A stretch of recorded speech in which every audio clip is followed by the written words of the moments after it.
So I've spent a good portion of my life reading. I enjoy reading, or I think I enjoy reading. But my question is, if I am able to connect to Source, can I simply tap into the knowledge of Source and not do it the way I've been doing it? Yes, you can.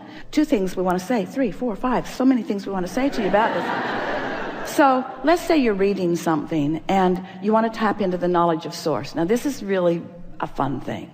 So let's say you're reading the works of someone who's made their transition, and you really want to know what they were thinking when they wrote that. And we say, that's one way of looking at it.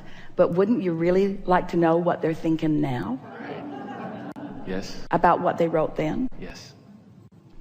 That's what we mean about the evolution. That's what we mean about the past changing, is that everyone who lived what you call the past is now present, and you have access to them in the now.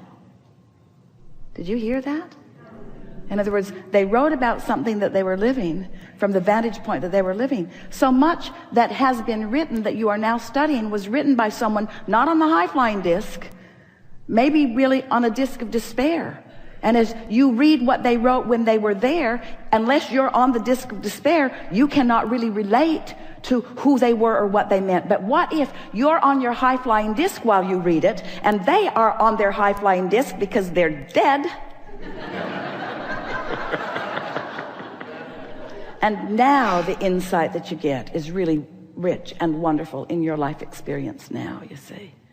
Did you get all of that? Oh, so much contained in that. Everyone who reemerges into the non-physical releases resistance and becomes that high-flying vibration.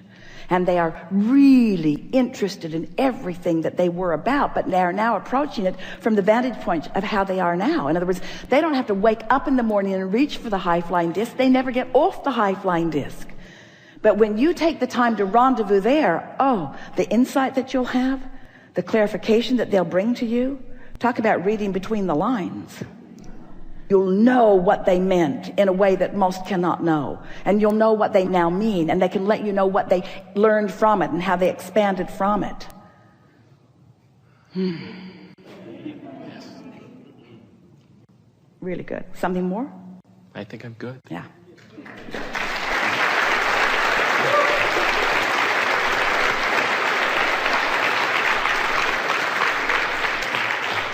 It's going to be fun to think about that for a while.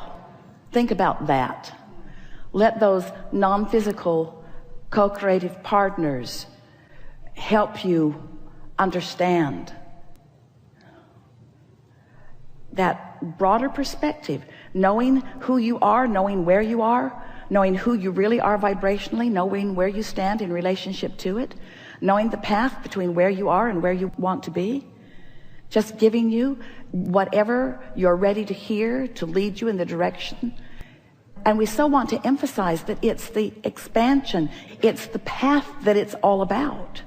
It's not about getting there, it's about the path. Esther wrote down the other day in her notebook, I'm having fun on my way to this. I'm having fun on my way to this.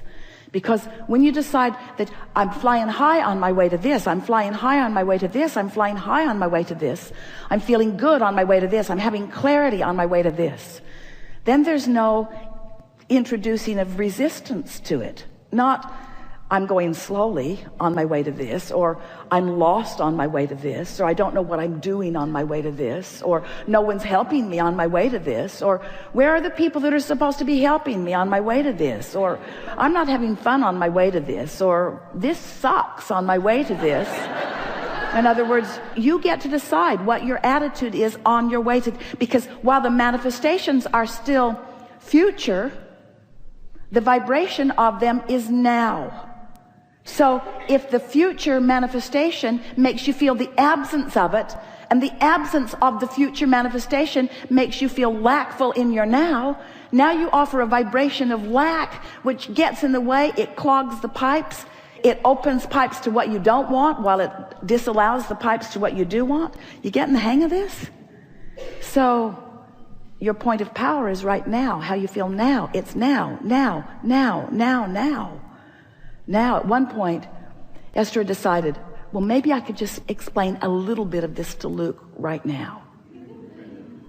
And at that moment, he tripped over a cable and skinned his knee. Not a good teaching moment. When you're flying high, that's when you want to acknowledge what's going on. We have time for something very brief now. What do you want to talk about? Brief? Hello, Abraham. Just very brief. I'm getting everything I want in life. I'm very happy, I'm getting there.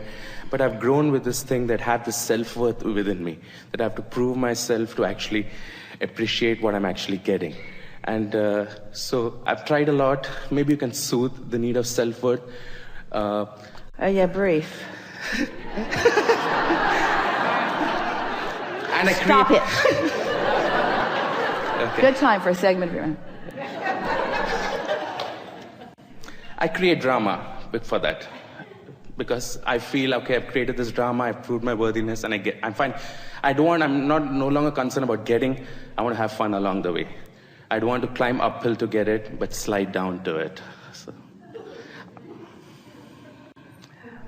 When we come back from segment of refreshment, we'll explore this fully. But initially, we just want to say to you, first of all, words don't teach. Right. It's life experience that teaches. So the knowing of worthiness comes from practicing vibration deliberately and then noting the response. For example, so Esther is blissed out at the park the other day and consciously aware of her happiness. She did it on purpose, and therefore it wasn't something she stumbled into, and it wasn't something that she was oblivious to. She knew she was happy, and she took a little risk in actually acknowledging, I think I'm happier than all of them. But then she took the thought further by acknowledging, I am probably happier than all of them because I'm doing it deliberately, and because for more than 30 days I've been awakening in the morning. She wakes up and she says to herself, okay, I'm awake. Am I going to get up or am I going to go back to sleep? Because if I'm going to get up, I'm going to think happy thoughts right now. If I'm going to go back to sleep, then I don't want to get my mind going on anything. But what she isn't going to do is lie in bed and let anything troubling get a foothold. That's what she for sure isn't going to do. So she's been doing that for more than 30 days. And so she's been getting up and feeling really good, and the mornings have just been blissful. So as she's sitting there in the park, deliberately feeling good on purpose and knowing it, there isn't anything that makes you feel more worthy than feeling good. Then feeling good, then feeling good, then feeling the perfection of the day, the perfection of the day. Everything it was the best burger she ever ate, in the most beautiful car she has ever seen in her life, on the most beautiful day, with the most beautiful outside temperature, with the most beautiful vision ahead of her. Everything, she was so tuned in and seen through the eyes of Source. Everything she felt so blessed.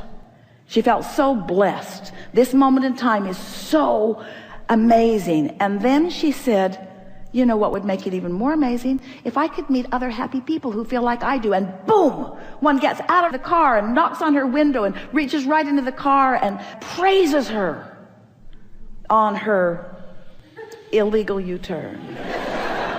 Praises her for the anomaly that is her.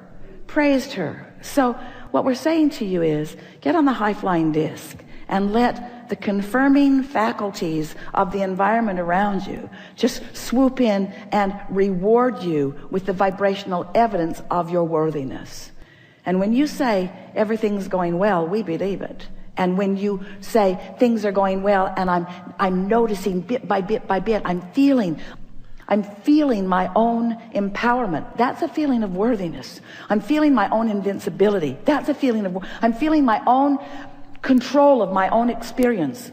That's a feeling of worthiness. I'm feeling the value that I have to others. That's a feeling of worthiness. In other words, it doesn't matter what you call it. We want you to be high flying. In fact, we don't ever even want you to call it worthiness, because worthiness brings all that stuff in The worthiness stick has unworthiness on the other end of it, and that's a more active stick for most of you, you see.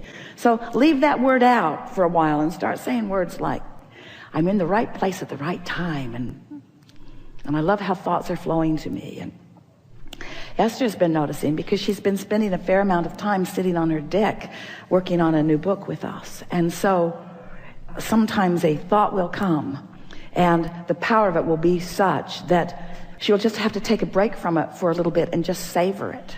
And then she doesn't want to just listen to us. She wants to contemplate what it means in relationship to what she's living.